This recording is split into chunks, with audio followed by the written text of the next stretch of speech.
Hello, and welcome to the DM's Book Club, a podcast where we read about some Dungeons & Dragons and discuss how we might include it in our role-playing campaigns. With me, back for a second time, I didn't frighten him away for the first time, it's Darren.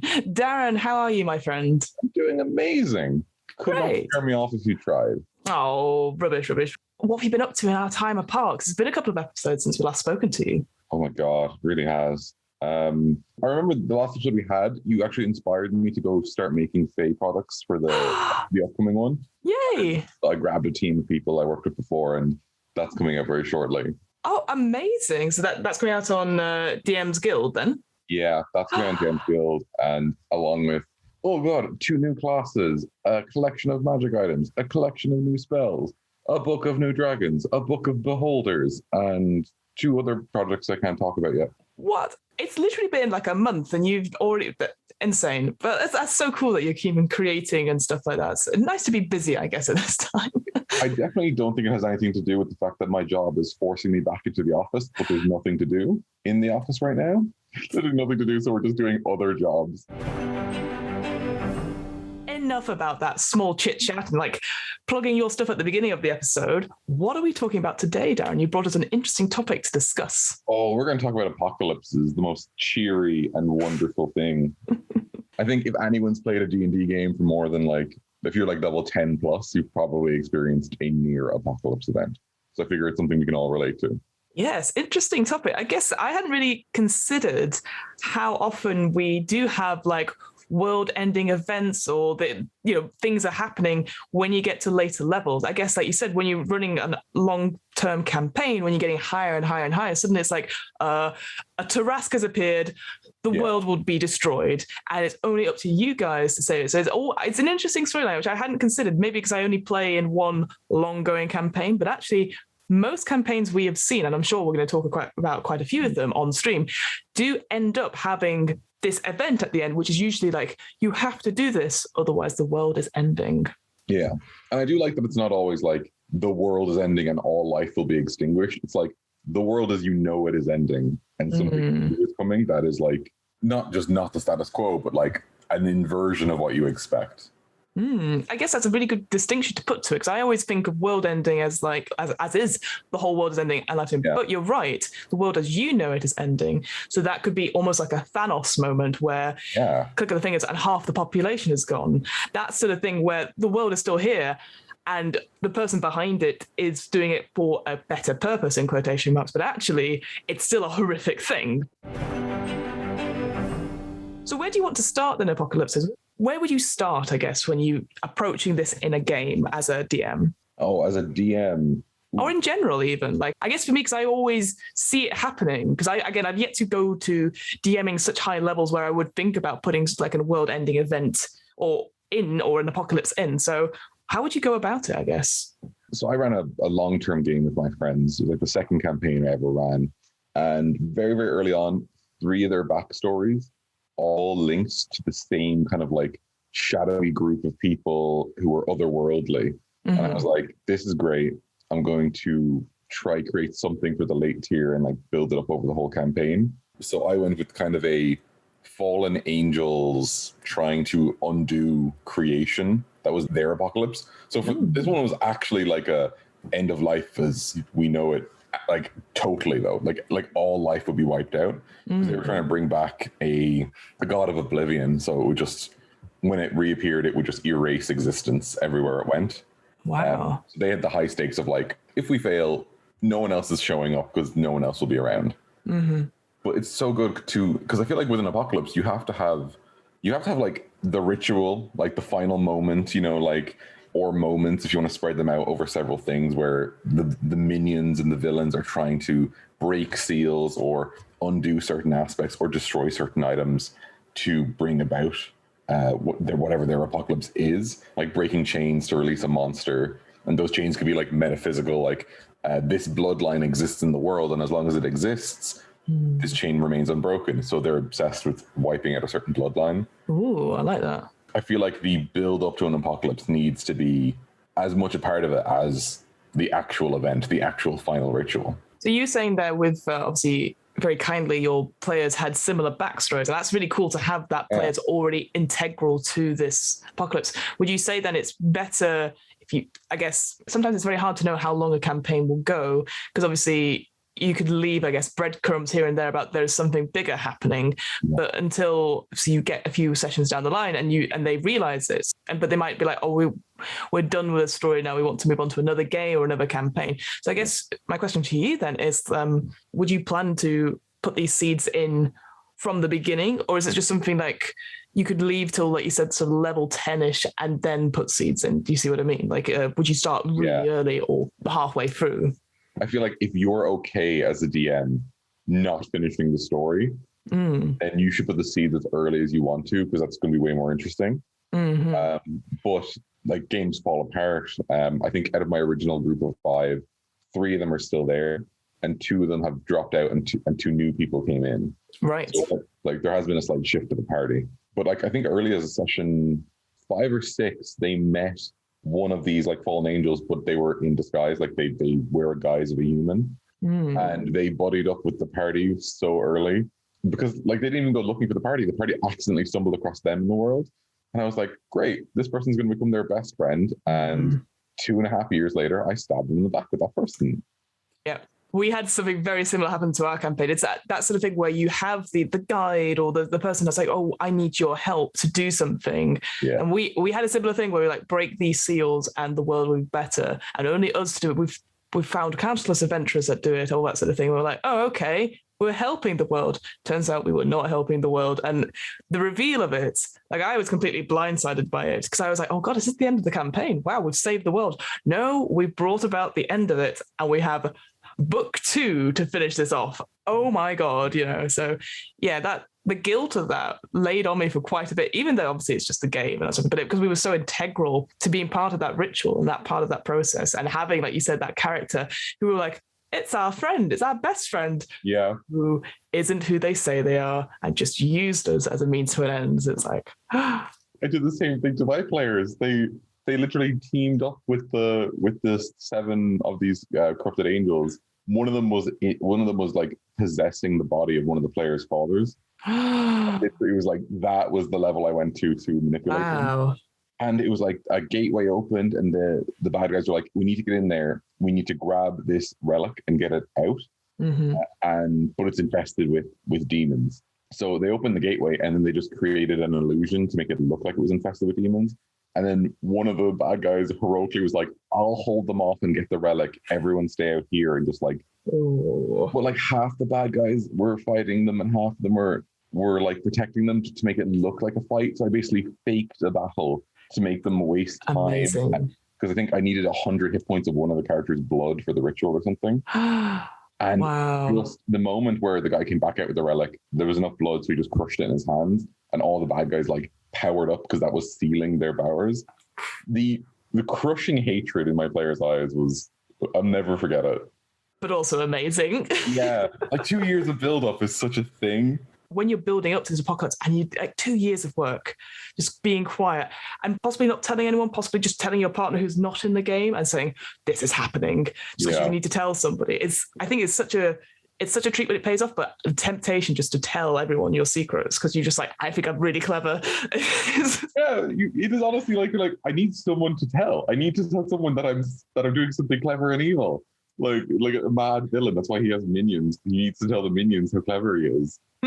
My partner is in the campaign. Oh. There's a couple of like Facebook groups where it's like, you can DMs to tell people like what's going on in their campaign. But another one of my players is in all of the groups I'm in. And he follows me on Twitter. So I'm like, I can't really vent anywhere.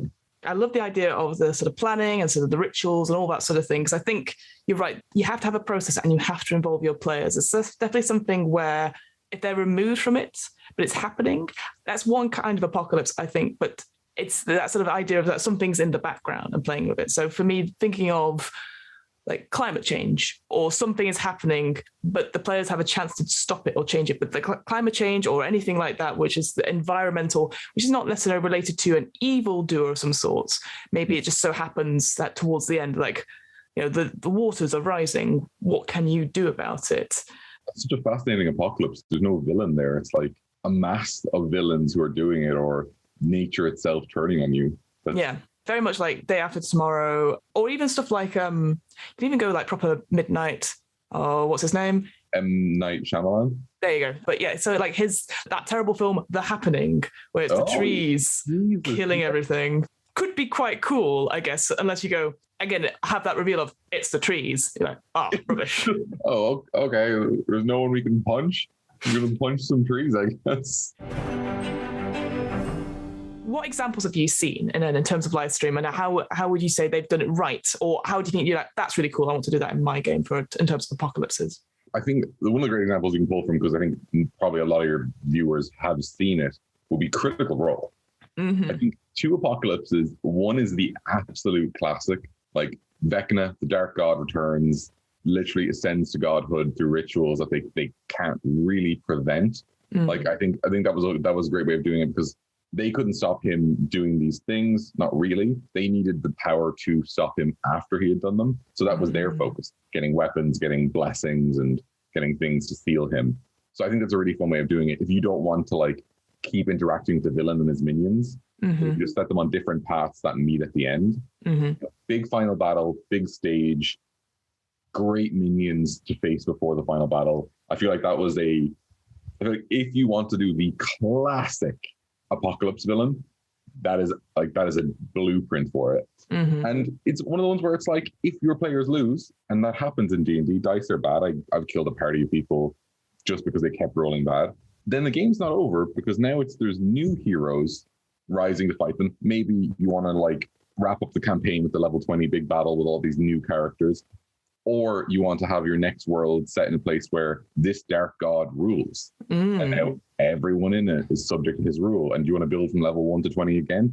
You can do that. You're just doing it in a much darker world, you know? I was going to say, like, with that Critical Role, and again, spoilers for those people who haven't seen it, I do recommend that first campaign completely, because not only do you start at a higher level in that campaign, because they transferred from Pathfinder to 5th edition and then streamed it from, I think, level 11 onwards. What's great about it is that they technically fight Vecna twice, because they go in and have this like, oh, it'll be fine. Yeah. And then their first round, they get sort of stunned or hold person or whatever it was, and none of them can save. Yeah. And you see their faces go like that, and they're like, I can't move. And like, I think only one of them manages to get saved, and it's such a high save. They're like, oh God. And literally it takes a couple of rounds and they are almost like done for, and they just have to run for it. And I think giving them that option to like, here's the big bad, you go in now, I think you need to run. Like Matt was very good at like, just like, I'm just going to do it. And people realizing like, we need to get out of here. And that knowing that in the event of apocalypse or a huge big bad like that, like Vecna, again, I don't know too much about it other than like you said, ascending to godhood, he is bad. You know, he has two evil artifacts, the Eye of Vecna, the Hand of Vecna, which together makes it like very obvious that this guy is completely not on the board, so to speak. Yeah. And I think just being able to support your players to realize that, even that just demonstration of power, and like, we need to get out of here. We need to rethink this plan. Because I think they just went into going, yeah, it's totally fine. We're level whatever. And then realizing like, no, we have so much more to do. And I think it was like another 20 or 30 episodes going, like you said, going around, picking up legendary items, getting the blessings, all that sort of thing, which was an amazing arc in itself. Actually, I was meant to say, when you're talking about how they went in the first time and they got their asses kicked, Matt killed a player and disintegrated another one. And that was it, yeah. I feel like he wasn't like, I'm going to teach them, they can't do this. I fully think he was going for the throat, because when they were teleporting out, he tried to stop them. He tried to kill them. He tried to keep them there and finish them off. And I got to say, that's a great thing as a DM to do. Like, to never, I'm not fudging dice. I'm not like messing with the rolls.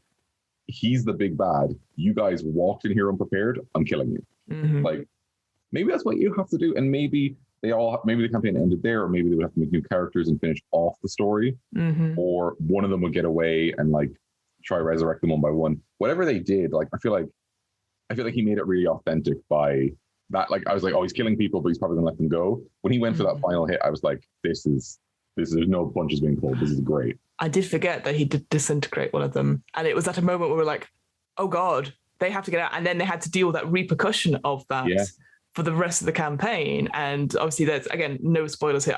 I think that first season of Critical Role is like 150 episodes. And I know people are like, I don't have time to watch 4 hours a week.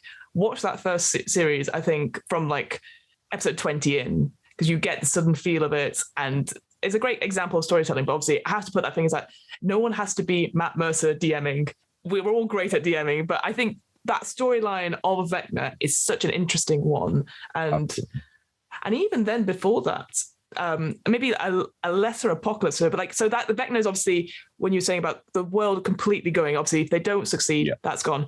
But earlier on, and again, another spoiler for this, when they have all the dragons attack this big castle, and they've like 5 or 6 different, I'm going to get this wrong, it's chromatic dragons, the evil dragons. Yeah. And so they have to go and fight each individual dragon, but like the whole world implodes. Like this whole kingdom is destroyed as they're there, and they're having to run for their lives because there's 5 and 6 of all these different colored dragons coming for it. And it was having the huge red dragon, I can't remember its name, unfortunately, going around giving this announcement saying, we are taking over, this is our time, was such an incredible streaming moment. But that's, again, an example of their whole world changing.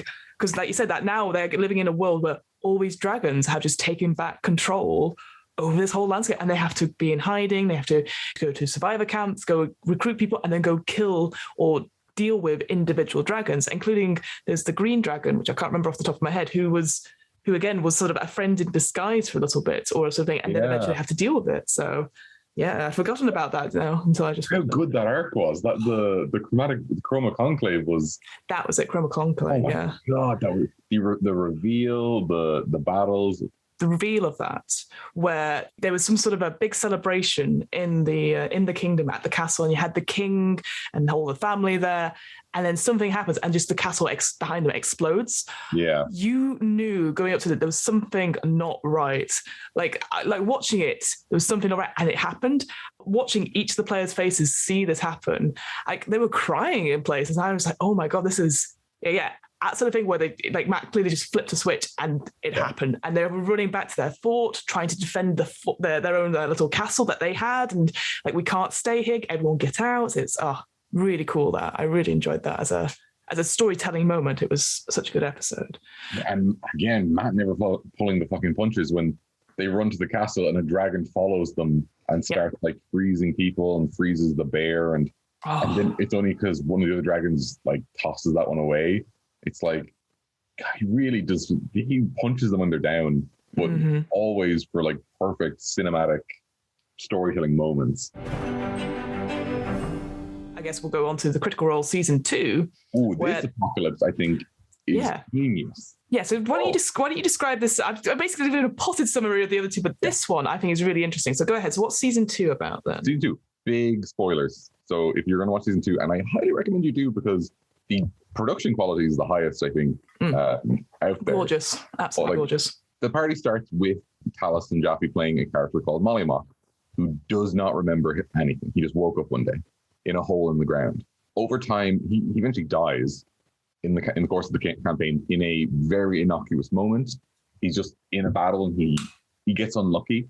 It happens to the best of us. And he dies. And then they move on, and a new character shows up, and this new character is like seeing a corruption spreading in the woods and having nightmarish visions.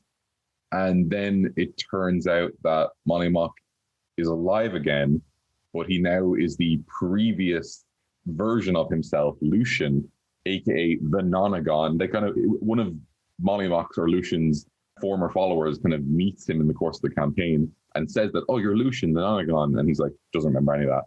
But now Matt is piloting a previous character, and it's so villainous. And there's this whole thing about a ritual to bring this otherworldly entity back into the real world. And if any John Carpenter fans, it feels like the thing. I thought that too many eyes at one point. It's a whole city of flesh and stonework mixed into it, but there's a lot of like body horror, like people going into the ground, becoming like a puddle of flesh and then reappearing elsewhere. And there's a whole thing of like, if this entity comes into the real world, it will spread and cover the whole world. So this is one of those things where it's like, the world's not over, but now it's a giant puddle of flesh. Yeah.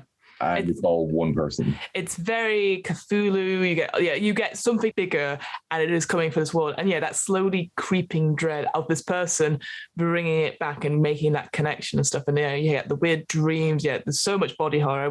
Because I think there is at certain times they go, hey, by the way, there's a lot of horror in these episodes. Just FYI. But that idea. There's a moment where I think Matt describes like, you're looking at this person walking down the street, but you realize their feet aren't leaving the ground.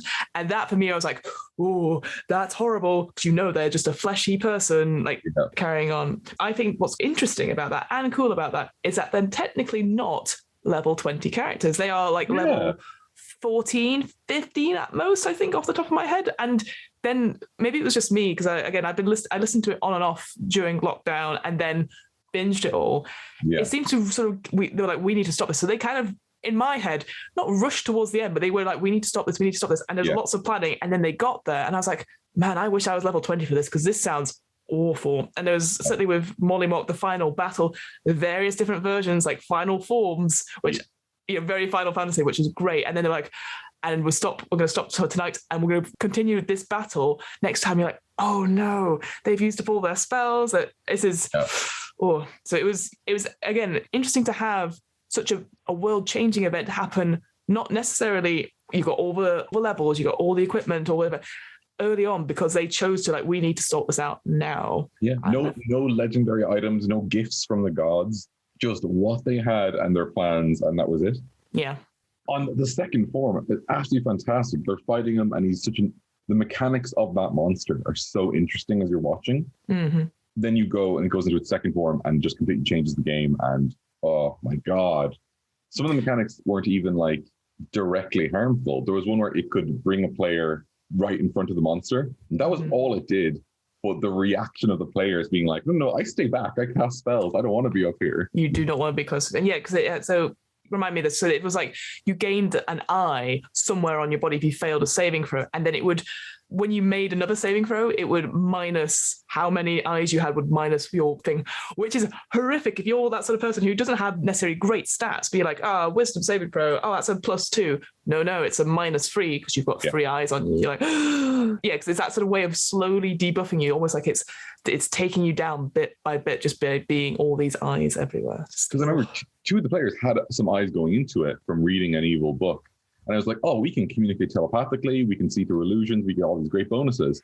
And Matt Benny's like, well, this is the number of eyes you have, so minus this number. And just the table losing it, because one of them had like 3 or 4 eyes. It's like, what happens when we reach 9? And Matt just smiled. And I was like, this is nightmarish. I believe fully, if you get 9 eyes, either suddenly that character switches alignment, and now you're with the thing, or you just become flesh.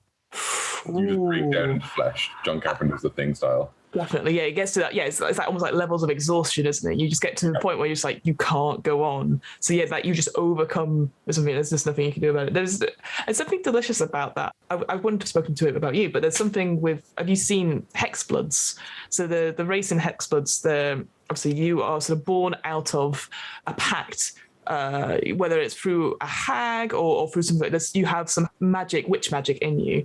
But at a point, the hag will come and collect, per se. And it can be at any point, but the idea is that once you remake the pact with the hag, you become a hag. And there is a line in it saying you become an NPC hag as a result. So it's interesting because obviously there's that whole thing about consent and all that sort of thing. But I think it's one of those things where, again, you have to talk to your players about that backstory. But the idea that you could just, in battle, I think for this particular thing, instantly when it's the big bad, apocalypse style event, you could just not be yourself anymore because you've taken on so much mental strain, damage, and you like hand over the character sheet.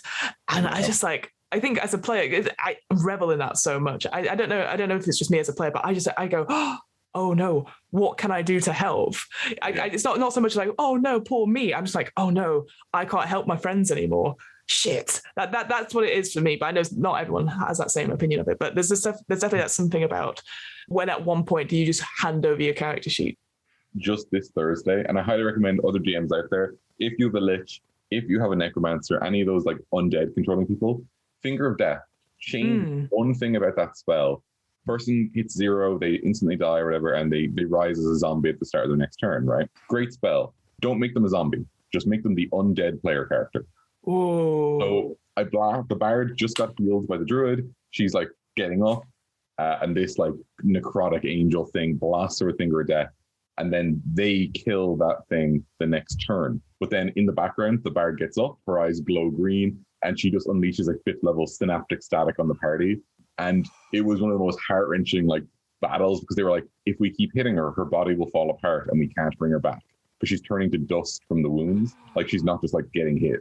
Every wound is like just turning her body to ash. And eventually they held her down and did a ritual to bring her back. But like, it was such an intense moment of like putting down the cleric with spell. And then the druid runs over trying to grab her, and then the barbarian gets up. It was amazing. And again, that's another example of your world changing, your friends turning on you at a moment where you have to do something that you might not be able to take back.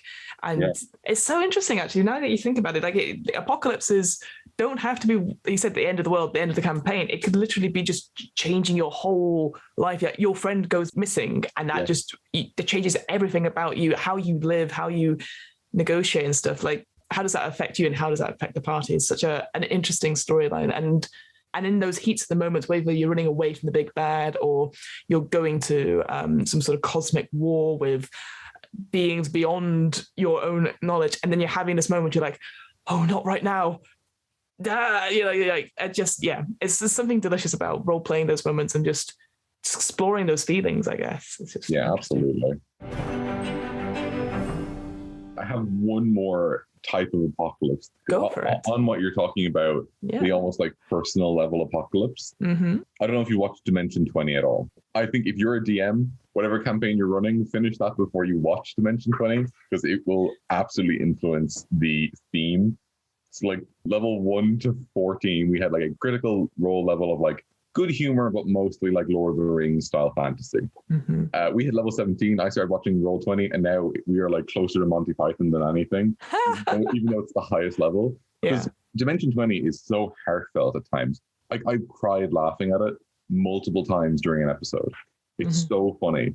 And one of the series they do is Fantasy High, where they're all high schoolers. And that has a kind of a classic apocalypse of, I think, Dark Gods or something to that like. It's been a while. But they have a second series called The Unsleeping City about a bunch of New Yorkers. And both seasons of this, the apocalypse isn't for the world, it's for New York. And they all care so deeply about the city. So the first one is like some vampire wants to absorb the essence of the American dream. Like, it's such a unique, and it's like, if he does this, people won't be able to hope or dream in New York anymore. That kind of thing. Wow. And that doesn't affect the world.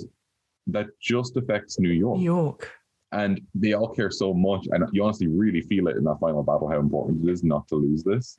Wow. And then in the second one, it's an entity called Null that wants to just erase the history of New York from the world. It wants to just make it so that New York never happened. And maybe it wants to do it to more cities going down. Maybe it wants to do it to the whole world. But all that matters to them is that it's New York. And there's all these relics of New York that they need to get.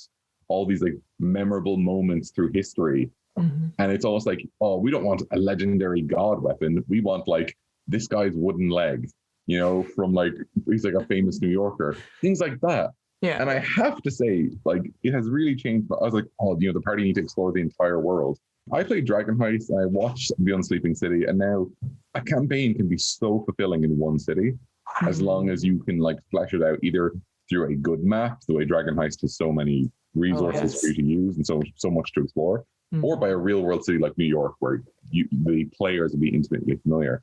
And now I just want to run that intimate city setting, because it seems to matter so much. Almost like the Cormac Enclave, their city was destroyed.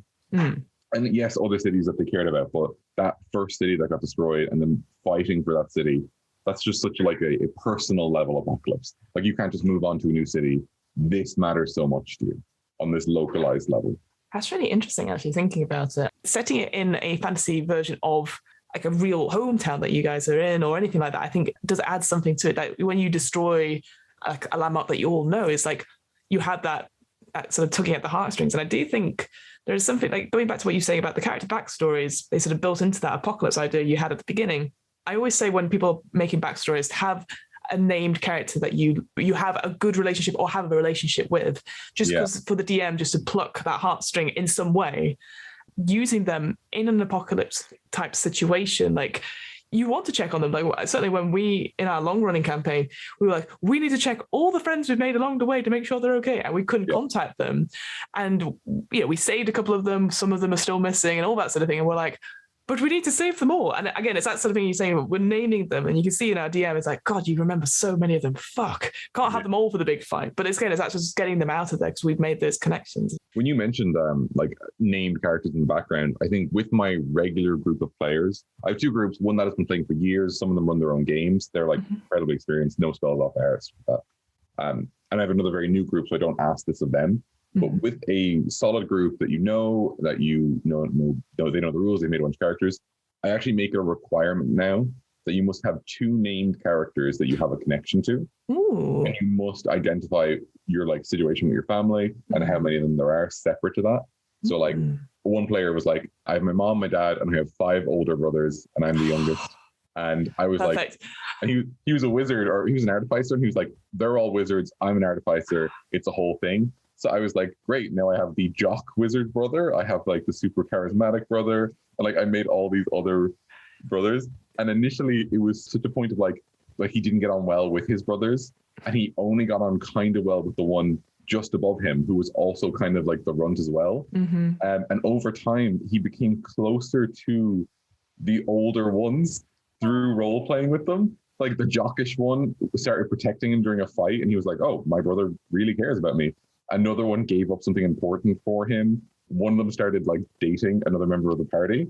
Oh, wow. Amazing. Yeah. So it was so good. And then the one that he was close to turned evil. And it was such an inversion. He was like, the only one I had is gone, but now I have a relationship with the 3 I didn't. And now I'm like that was one of my favorite moments in the whole campaign. Not the big bads, not the items, not the fights. Him going from not being close to being close to his brothers. And now I'm like, I need your family details, and I need 2 other NPCs. And I think if we're going for a long campaign, I'd probably be like, who's someone you didn't get on well with? And I probably wouldn't even use them. I just want to know what kind of person is that your character's enemy. I love that. And it doesn't have to be descriptive either. As soon as you said mum, dad, and 5 brothers, and I'm the youngest, it's like, there's that power dynamic. You're the youngest. And again, you might be super positive, but you, as youngest players, or anywhere in that sort of pecking order, you're going to feel something. Yeah. And so you can easily play on that. He was the youngest and the least regarded, but he could have been the youngest and the baby who they all cared about and protected. Exactly. Like, you don't have to be like, oh, it's terrible. You could give me like your enemy in the backstory, and I could be like, they actually changed their life, and now they're like totally like, he was a hunter, but then you told him off and had a fight with them, and now he protects animals in the wild. You could do loads of positive things. I think people who make every backstory element negative, it's so tiring, because then you don't want to give the details. But like, if you make them positive and fun, it's so good. Oh, I can't remember off the top of my head which RPG system it is, so I feel so bad about this, but they have a game where you name NPCs, and if you say, okay, you need to at least name 1. If you name 2 or 3, you get an extra benefit of some way. If it's a positive relationship, I believe. So again, it's that idea of like, you adding more to the backstory, you get a little bit extra. There's nothing like rule breaker or anything like that, but it's like you get an extra point here, an extra point there, or some sort. I can't remember which RPG system it is though that does that. I'm sure I'll find it up later. But I like that idea. Like, if you can't think of any, that's totally fine. You're not going to be punished for it. But if you can think of something just to help collaborate and stuff, you get an extra point and stuff, and just be able to make that storytelling a little bit more rich. If you were to convert that to 5th edition, you could be like something simple like an extra language, a skill, or a tool. Because I gotta say, in the heat of battle, there's no extra skill, tool, or language that's going to change the course. No. Because people are like, stealth is pretty powerful. It is.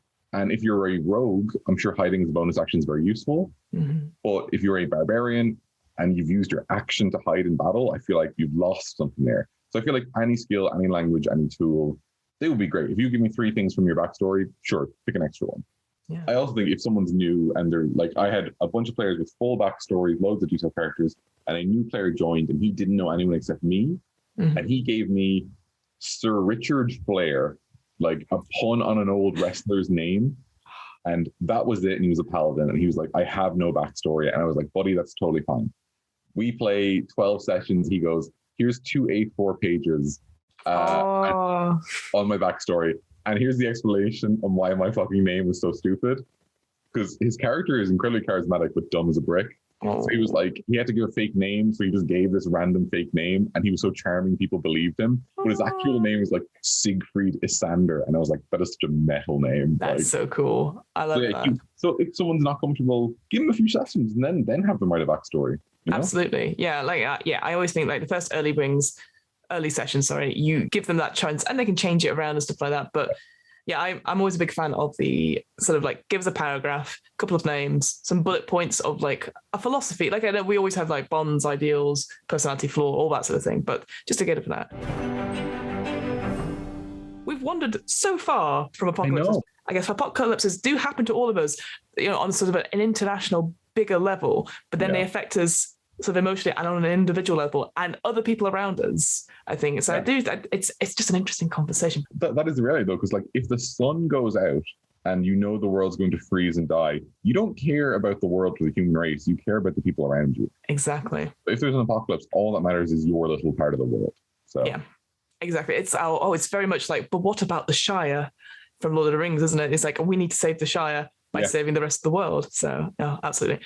Well, Darren, we have come to the end. I know we've chatted so much about this, but it's absolutely fascinating. And I completely agree. All those stuff we mentioned, so obviously Critical Role, Dimension 20, as also lots of thing is always recommending other content which you do not have time to listen to or watch, but highly recommend just having a couple of episodes. I'm sure there'll be Wikipedia pages which are bookmarked for here's this arc, here is that arc. So do check them out. There's something delicious about those sort of those apocalypse style ends to games, but I guess they could happen in the middle. And you're like, well, how do you deal with the fallout from it? And can you reverse it and all that sort of thing? So have a listen to those and just check them out. But Darren, thank you so much. Where can we find you? What are you up to? Let's give the whole spiel as we on our way out. Sure thing. Well, I'm Darren. You can find me at Darken Creations on Twitter. And the big thing I'm doing right now is, if you like apocalypses, that's probably why you're here. I have a new game coming out. It is set in a world where you have your classic fantasy world that rose to the heights of technology. Firearms, vehicles started being created. Something terrible happens, and the world falls to ruin. And you get to live 200 years after that ruination, where some parts of the world are like Fallout level apocalyptic landscapes, and the lucky few pockets of the world where things are still kind of okay. Cities still have running electricity and things like that. So you could have diverse games set in like near modern cities or desolate landscapes. There's some great survival elements, some lightweight rules for people who don't like managing those kind of things, and a new unique system where you build a character through 4 choices instead of it just being your class and subclass. Your species is important. You choose a character's profession, and then you choose your evolution, like vampire, lichen, corrupted by demons is one of them, or like blessed by celestials, things like that. We're doing like a live play test on Twitch on my friend's channel, and it has been so much fun to watch them like live on thing be like, hey, my evolution lets me do this and my profession lets me do this. Can I combine them? And I was like, absolutely. And they unleash this devastating combo. Or someone has a racial ability and they pair it up with like something from their profession, and they end up being one of the best healers that can dash around the battlefield, picking people back up. And it's been so fun to see. So yeah, if you like apocalypses and you want to try a new game, the rules, D20 style. So if you played 5th edition, like my players have, you can roll into this pretty easy with only some few minor little changes. Fantastic. And it's weird, we didn't even talk about having apocalypses happening before the game. So that idea that you're playing in, and you just that as well. So like again, like I said, like Fallout, all that sort of thing. That could be another episode in itself. But I just realized we're talking about the apocalypse happening in the game. What if it's already happened and you're living in the aftermath of it? Like I guess like Dark Sun, I guess. My God, Dark Sun, or like my own little game, Fallen Worlds. One of the big goals that you could have is to close this gateway in the middle of the continent. And if you did, the world could heal over the course of a few hundred years. Well, there you go. Having a slow resolution to things, like you've done it, but you don't see the benefits of it in your lifetime. Oh, fascinating stuff. But yeah, thank you so much, Darren. We'll never know our chat on that, but never mind. But I will just end off by saying my name is Fiona. I run the What Am I Rolling podcast, which is a twice monthly RPG one-shot podcast. As always, it is going very, very well. I'm also doing some in-person improv, which anyone listening to this probably will not be able to come and see, but that's okay. It's very exciting on that front. finally, we do have an offer code for DM's Book Club. That is 10% off at Third Space Gaming in Burnley. You can type in the offer code DMBC. I have to do the hand signal. Well, so do it just like DMBC, which only Darren can see. No one else can see it, so it's fine. I appreciate it, though. Thank you. You know, got to be always be tapping, I guess. Anyway, you can put in the offer code DMBC into checkout to get 10% off your first purchase at Third Space Gaming, and that could be on anything. That could be on RPG books. Obviously, we've got Fizz Bands coming out soon. You've got Wild Beyond the Witchlights, or terrain, or dice, anything like that. So it'll be very, very exciting. So with all that out of the way, thank you so much for listening, Darren. Thank you so much for coming on and talking to me about all world-ending things. And no doubt there'll be another episode after this, which you can listen to on your various podcasting platforms. So until then, thank you very much, and we'll see you next time. Bye. Bye, everybody.